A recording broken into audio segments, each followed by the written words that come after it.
नंदीग्राम में अभी कौन जीत रहा है वो तो आपने देख लिया। नंदीग्राम में शुभेंदु अधिकारी फिलहाल ममता बनर्जी से 10% रिस्पोंडेंट्स के हिसाब से पीछे, लेकिन ये इस वक्त की तस्वीर है। आगे कितना पानी हुगली में बहेगा, अभी तो बहुत पानी वहां बहना बाकी है। अगला है बंगाल में किस पार्टी को कितने वोट।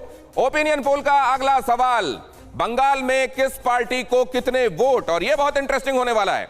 ये जरा देखते हैं किस पार्टी को कितने वोट जाते हुए दिखाई दे रहे हैं। तृणमूल कांग्रेस को 43.1% वोट, तो ये तो एक तरीके से अपने वोटों को लगभग उतने पर ही रोकने में कामयाब दिखाई दे रहे हैं जितने पर पहले थे। भारतीय जनता पार्टी 38.8%, मतलब ये कि 2019 में जो इनको वोट परसेंटेज मिला था लोकसभा चुनाव के दौरान, उससे तो कम हो रहा है, लेकिन 2016 में इनको जो मिला था वोट परसेंटेज विधानसभा इलेक्शंस में, उससे तो निश्चित रूप से बहुत ज्यादा। अब कांग्रेस, लेफ्ट और आईएसएफ का देख लीजिए, 11.7% वोट इनको मिल रहा है और अन्य के खाते में जा रहा है 6.4%। मतलब ये कि तृणमूल कांग्रेस अपने वोट्स को कमोबेश इंटैक्ट करती हुई नजर आ रही है। मतलब ये दावा जो किया जा रहा था गौतम दा कि, लेकिन उससे पहले यह खबर देख लीजिए, ओपिनियन पोल में बीजेपी और टीएमसी में कड़ी टक्कर दिखाई दे रही है। और यह कड़ी टक्कर किस हद तक की है वो परसेंटेज में आपने देखा। बंगाल में फिर से ममता सरकार आ सकती है। ओपिनियन पोल ये दिखा रहा है परसेंटेज के हिसाब से भारतीय जनता पार्टी वोट कितने लोग देते हैं उसमें किसमें सबसे ज्यादा, वो तृणमूल कांग्रेस, और दूसरे नंबर पर भारतीय जनता पार्टी। पोल परसेंटेज क्या इशारा करते हैं और क्या ये वाकई ऐसा होगा, या अभी जब तक हम कदम दर कदम आखिरी चरण की तरफ बढ़ेंगे 2 मई को कुछ बहुत चौंकाने वाला भी हो सकता है। अब जरा ये समझे हम दादा, ये दावा जो कर रहे थे गौतम दा, आपसे जो मैं सवाल कर रहा था, तृणमूल कांग्रेस लगातार ये कह रही है कि पहले लेफ्ट के और कांग्रेस को इनको मिल गए थे, इस बार नहीं मिलने वाले। क्या ऐसा हो रहा है? यही दिखा रहा है ये तस्वीर?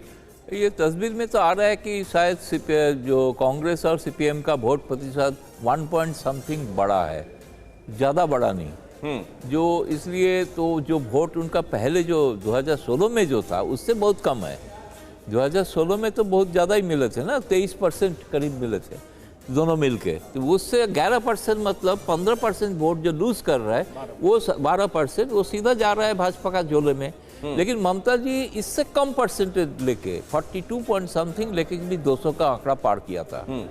तो लेकिन भाजपा उसमें इतना ताकतवर पार्टी नहीं थी। अभी 38% निश्चित तौर पे ये चुनाव का जैसे फर्स्ट फेज सेकेंड फेज चलता रहेगा, इसके धीरे धीरे माहौल बदल भी सकता है। किसी भी पक्ष में माहौल बदल सकता है निश्चित रूप से। एक बार फिर से हम आपको ये बता दें कि उस वक्त की तस्वीर है जब ये सर्वे किया गया, क्या सोच रहे हैं लोग वो हमने आपको दिखाया। लेकिन अभी जाहिर है पहला चरण आने में वक्त है और उसके बाद तो 8 चरणों में लंबा चुनाव है, लिहाजा तस्वीर बदल सकती है और काफी बदल सकती है। लेकिन प्रदीप जी, आपसे मैं ये समझना चाहता हूं, फर्स्ट पास द पोस्ट में कितना अंदाजा मिलता है पोल परसेंटेज को देखते हुए सीटों के हिसाब से?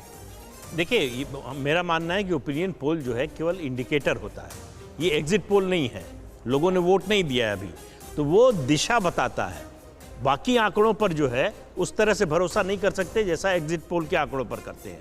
तो इसमें क्या दिखाई दे रही है दिशा कि बीजेपी लगातार बढ़ रही है।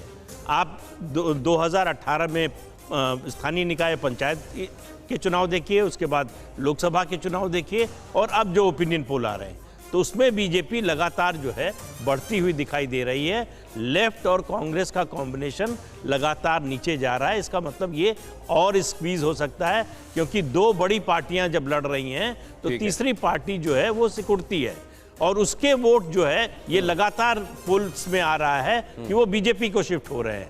तो जो एंटी ममता वोट है वो जितना कंसोलिडेट होता जाएगा बीजेपी के लिए उतना एडवांटेज है। न्यूज़ टॉप 9 रोज सुबह 7 बजे और शाम 7 बजे सिर्फ TV9 भारतवर्ष पर।